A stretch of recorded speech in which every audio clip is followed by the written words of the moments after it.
성경책을 들고 나오는데 뭐 찬송가를 틀어놓고 구걸하는 사람에게는 안타까운 눈빛을 보내며 또한 그에게는 이렇게 조금의 그 헌금을 하는데, 그런데 옆에 승려복을 입고 목탁을 두드리는 사람에게는 눈을 째려보며 지나갑니다. 어떤 사람이 또 지나가다가 따지시는 묻습니다. 아니, 암만 그래도 교회 앞에서 목탁은 좀 그러지 않소? 라고 이렇게 이야기하며 지나가자 이 사람은 아무 말 없이 그냥 목탁만 두들 뿐입니다. 예배가 다 끝나고 사람들이 거의 다 지나갔는지 사람이 뜸하게 나오지 않고 사람이 이제 거의 한산해지자 찬송가를 틀며 구걸하던 사람이 승려복을 입은 그 승려에게 이렇게 말합니다. 자, 이제 자리를 옮겨서 옆에 사찰로 갑시다 라고 이렇게 얘기했다는 겁니다. 아마 그 사람들은 아마 종교를 자기의 어떠한 생업의 수단이나 아니면 또 자기의 필요한 것을 얻고자 하는 그러한 목적으로 종교를 이용하고 있다라는 것이겠죠. 우리가 잘 알고 있는 성군인 세종대왕 시대의 이야기에 그 조선 왕조실록뿐만 아니고 그 외에 야사로 쓰여진 일들이 조금 있는데 세종 실록 밖으로 행차하다라는 이러한 아주 짤막한 그러한 책이 있다고 합니다. 근데 그 이야기는 주로 그 집현전에 있었던 9명의 학자들과 나눈 이야기, 혹은 또 그들이 본 세종의 모습은 어떠한지를 그 책에 기록해 두고 있는데, 특별히 임금으로서 세종대왕이 어떠한 정치를 했든지, 혹은 또 어떠한 인격과 그리고 어떠한 그러한 임금으로서 살아가야 되는지를 이야기하고 있는데, 특별히 이 세종대왕은 인을 베풀어 정치를 하겠다라고 말하며 많은 인재를 등용했다고 합니다. 특별히 이 책에 매우 눈에 띄는 그런 대목이 하나 있는데, 세종대왕이 인재를 등용하기 위해서 과거 시험에 문제를 이렇게 냈다고 합니다. 현명한 사람과 어리석은 사람이 있는데 어떤 사람이 현명한지 어리석은지를 분별할 수 있는 방법을 써라 라고 이렇게 과거 시험 문제로 출제했다는 겁니다. 이 과거 시험 문제에 장원급제한 강희맹이라는 사람이 쓴 글에는 이렇게 기록되어져 있다고 합니다. 국왕은 인재를 분류할 줄 알아야 된다. 국가의 운영을 맡길 만한 뛰어난 인재는 반드시 등용하고 물리쳐야 할 인재는 반드시 구분해야 한다 라고 말하면서 첫 번째 중용되어야 될 인재는 바로 오랑캐를 누를 만한 위엄을 가지고 있으나 늘 자기 자신을 단속하는 사람, 마음의 중심을 확고하게 세워 자질구레한 일에는 얽매이지 않는 사람, 충성과 의분이 격렬하여 나라가 위태로울 때 자신의 목숨을 버릴 수 있는 사람, 국가의 운영을 맡길 만한 사람이자 신하라고 또한 뛰어난 인재이기에 이런 사람은 등용해야 한다라고 적고요. 반대로 사용하지 않고 물리쳐야 될 사람, 먼저 자기가 권력의 위치에 올라가면 재물만 탐하는 사람, 이 사람은 공동체를 위험에 빠뜨릴 사람이기 때문에 반드시 인재 등용에서 제외되어야 되고, 두 번째는 특별히 이성을 밝혀 여자를 밝혀 자기 맡겨진 일을 제대로 감당하지 않는 사람은 제외시켜야 한다고 말하고, 마지막으로 끊임없이 자기의 배와 욕심만을 채우는 것을 전혀 부끄러워하지 않는 사람은 등용하지 말아야 한다라고 이렇게 얘기하여 그 과거 시험에 급제를 했다고 합니다.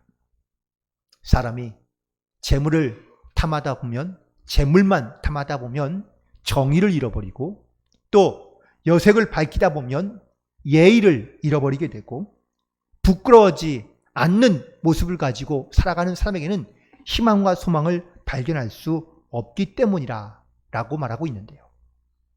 과연 우리는 세상에서 어떠한 인재 혹은 또 그런 좋은 인재를 나는 과연 잘 발견하며 그리고 그런 인재들과 함께 나는 과연 살아가고 있는지.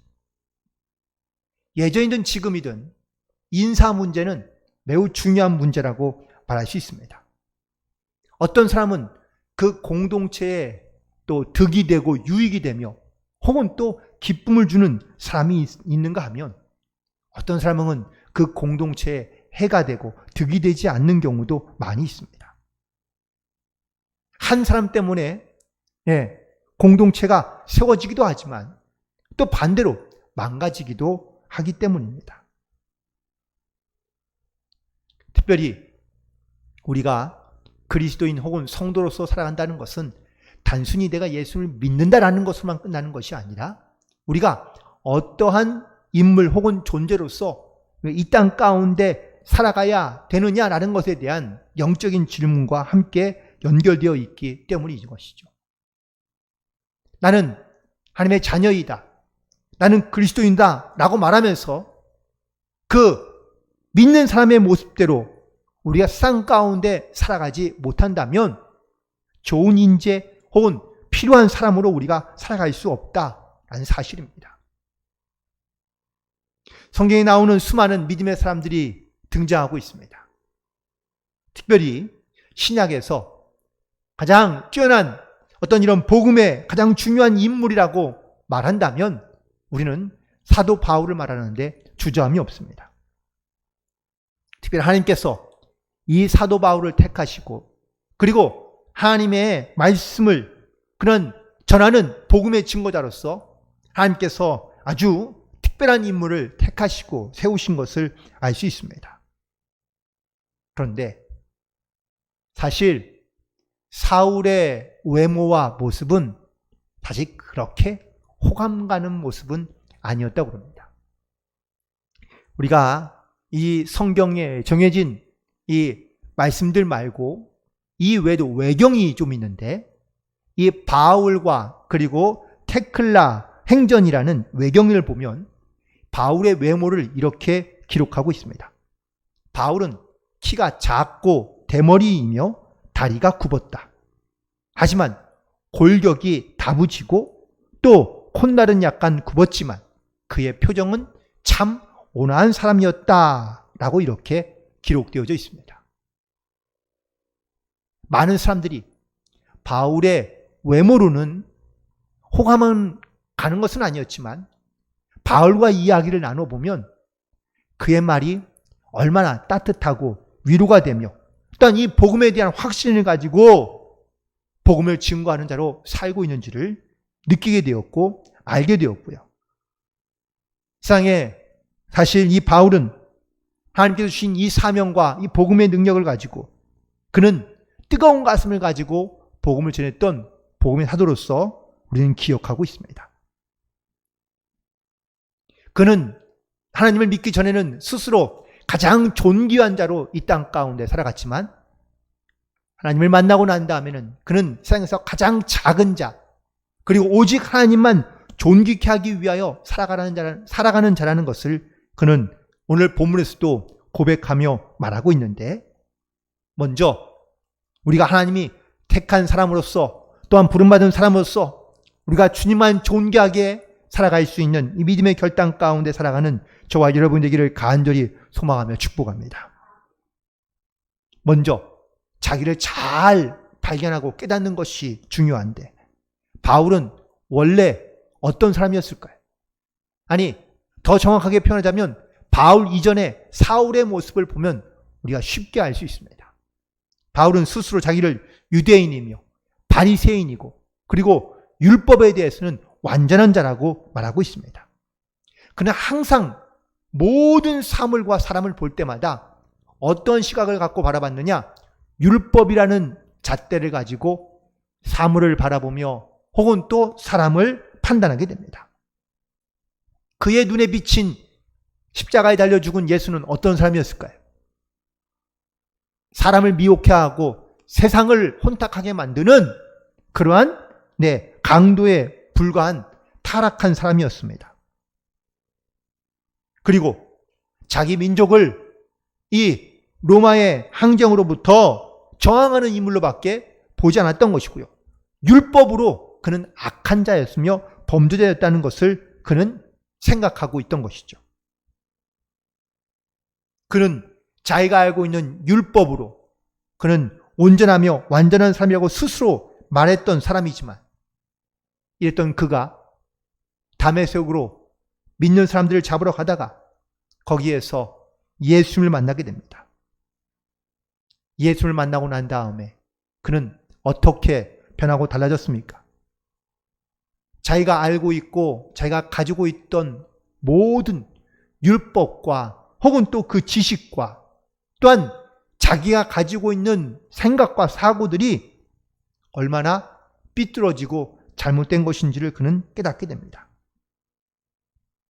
예수를 만나고 난 다음에 자기 안에 있는, 자기 속에 있는 그 욕심과 그리고 가식, 그리고 스스로 자기가 가지고 있던 생각과 그 기준이 얼마나 잘못된 것인지를 그는 깨닫게 되었고요.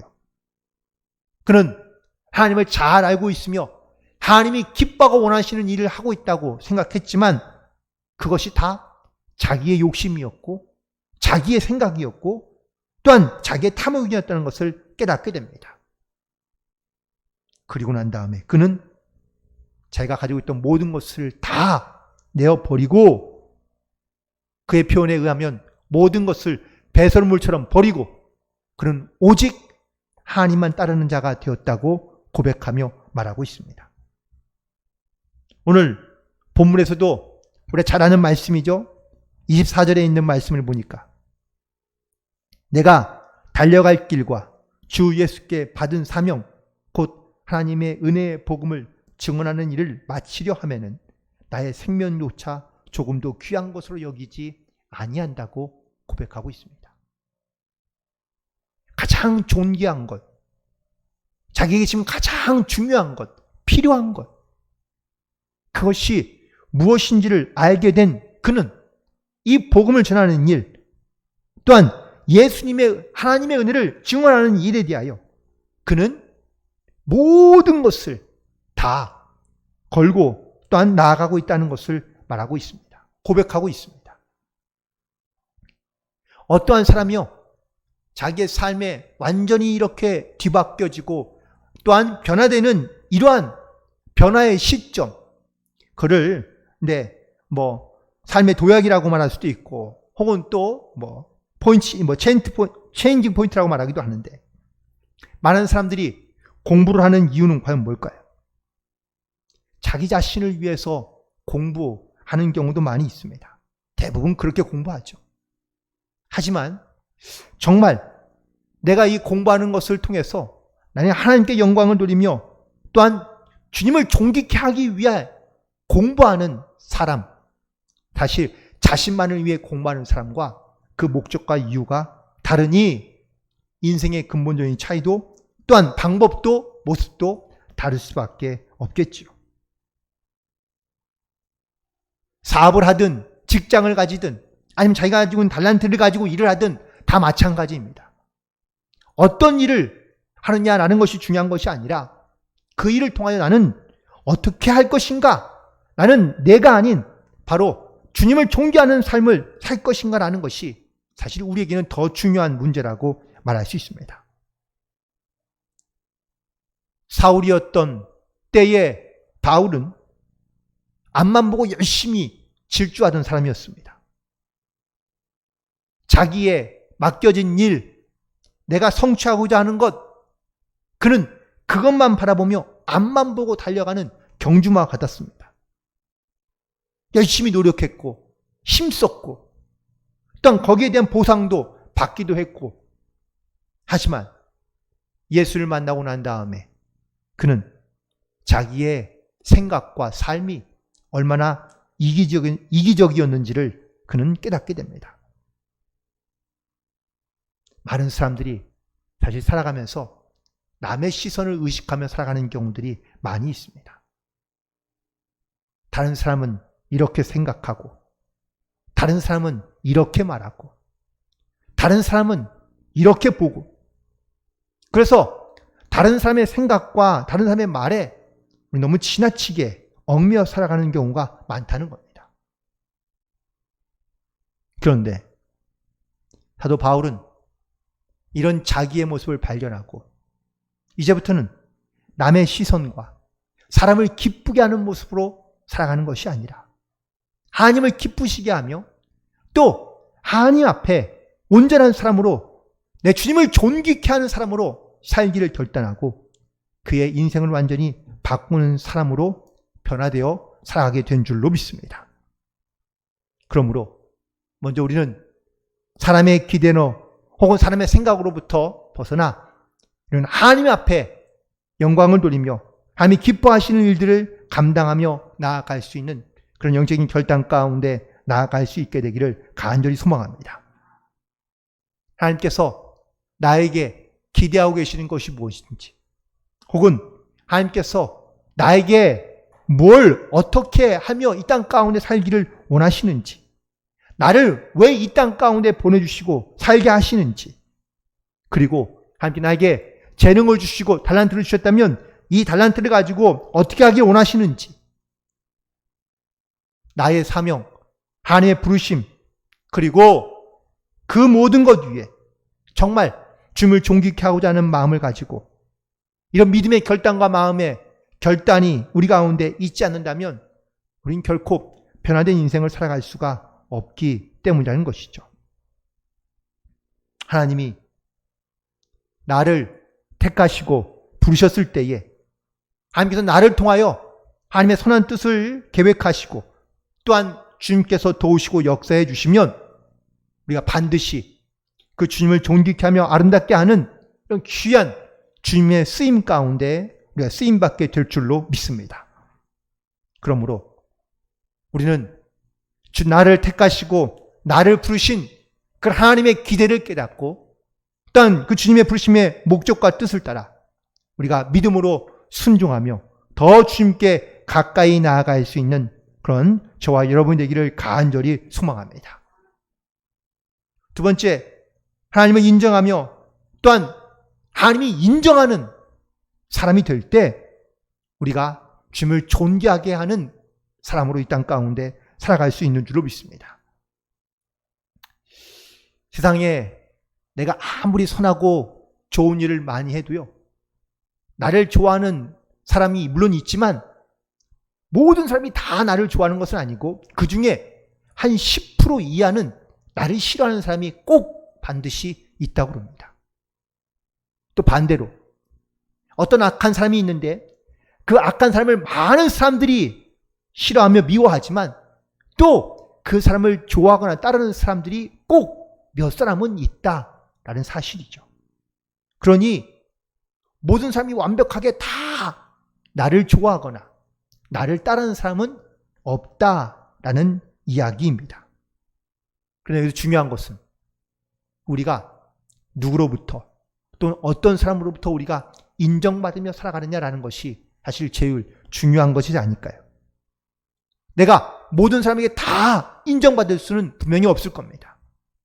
하지만 많은 사람들이 인정할 만한 그러한 사람, 특별히 내가 존경하거나 내가 인정하는, 특별히 하나님으로부터 내가 인정받는 사람으로 내가 이 땅 가운데 살아갈 수 있다면 우리는 반드시 그러한 믿음의 결단을 가지고 우리는 하나님께 인정받는 사람으로서 이 땅 가운데 살아갈 수 있어야 될 줄로 믿습니다. 사람들이 가끔 우리에게 조언합니다. 혹은 또 부모님들도 또한 조언하기도 하죠. 이렇게 해봐라, 저렇게 해봐라. 사람은 그러다 보면 아무래도 우리가 좀 귀가 좀 얇아서 그 사람들의 말에 혹은 또 조언에 이렇게 저렇게 흔들려 우왕좌왕하는 경우들이 분명히 있을 수 있습니다. 우리가 세상이나 아니면 사람의 말에 귀를 기울이기보다 먼저 하나님의 말씀에 귀를 기울이며 또한 그 말씀에 순종함으로 나아갈 수 있게 되기를 간절히 소망합니다. 우리를 이 땅 가운데 하나님께서 보내시고 또 우리 가운데 하나님께서 특별한 택하심과 부르심이 있다는 것은 바로 우리에게 분명히 이루고자 하는 하나님의 분명한 사명과 뜻이 있다라는 사실이겠죠. 오늘 본문에서 사도 바울은 예루살렘으로 돌아가기 위하여 사람들을 불러놓고, 에베소의 장로들을 불러놓고 내가 이런 일을 하였다라고 말하면서 자기는 이제 예루살렘으로 돌아가려 한다라고 말하고 있습니다. 그런데 사람들이 다 말립니다. 왜 말릴까요? 예루살렘으로 돌아가면 지금 예루살렘은 모든 그리스도인을 붙잡아서 다 감옥에 가두거나 아니면 지금 핍박이 가장 강한 때이니 지금 이때에는 예루살렘으로 가지 않는 것이 좋겠다. 지금 가면 반드시 붙잡힌다라고 말합니다. 22절에 있는 말씀에 보니까 보라, 이제 나는 성령에 매여 예루살렘으로 가는데 거기서 무슨 일을 당할지 알지 못하노라. 바울은 어떤 일이 있을지 알지 못한다고 말하지만 아니요, 본인도 알고 있습니다. 그리고 주변에 있는 모든 지도자들과 사람들이 말립니다. 예루살렘으로 가면 붙잡히니 가지 마십시오. 그런데 사도 바울은 이 일을 알면서도 그는 예루살렘으로 돌아갈 것을 결단합니다. 그러면서 23절에 있는 말씀에 보니까 오직 성령이 각성에서 내게 증언하여 결박과 환난이 나를 기다린다 하시나 이미 성령께서 이 바울에게 말씀하셨습니다. 결박과 환난이 너를 기다리고 있다. 그러니 예루살렘으로 가지 말라 라고 성령께서 말씀하신 것이 아니라 환난과 결박이 있을지라도 예루살렘으로 가야 된다고 말씀하신 거고요.